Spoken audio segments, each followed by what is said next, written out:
Kalumpon Leyte. 24, then Catholic ko na Catholic din ko pa bata pa ko.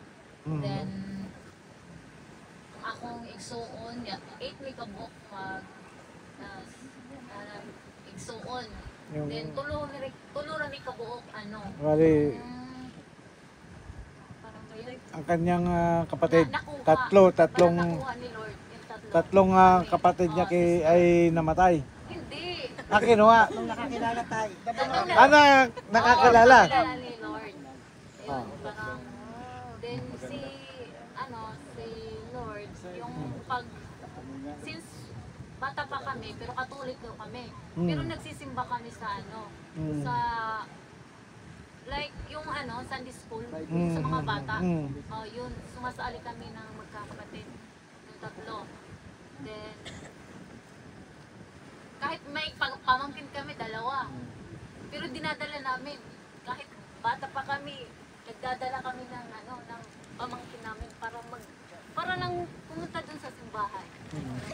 Oo.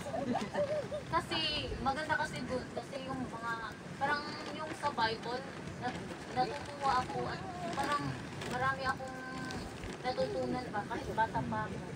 Kasi yung sa Katoliko, parang wala akong, kahit bata pa ako, kahit pagtingin ako sa yung birhen, hindi ako nagtatouch ng birhen. Parang natatakot ako. Yung bata ako.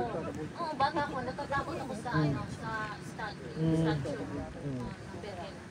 Tsaka sabi ng mama ko, daw ako, parang ganyan ba, mag-touch siya.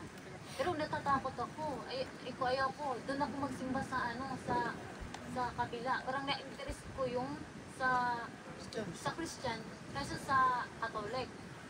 Then yung magkakapatid na, yung kaming tatlo, since yung pag high school na namin, yung kakambal ko, may kakambal kasi ako. Then yung ate ko isa, nag-baptize kami nung since high school, kaming tatlo. Then sometimes kasi, yung parang naano ka sa mga kasama mo. Pero hindi kami umiinom, wala kaming bisyo, pero yung pumupunta kami kasi yung mga pinsan namin, pumupunta sa disco. Yun. Pero pag bata ako, ayoko yung mag-disco. Ayoko talaga. Yung mama ko pumupunta sa diskohan. Ako, yung bata pa ako, nag-iiyak, tsaka nag-ganyan, parang umuwi yung mama ko. Pero yung lumaki na ako, yung mga pinsan ko, na naman ako, pumupunta na naman ako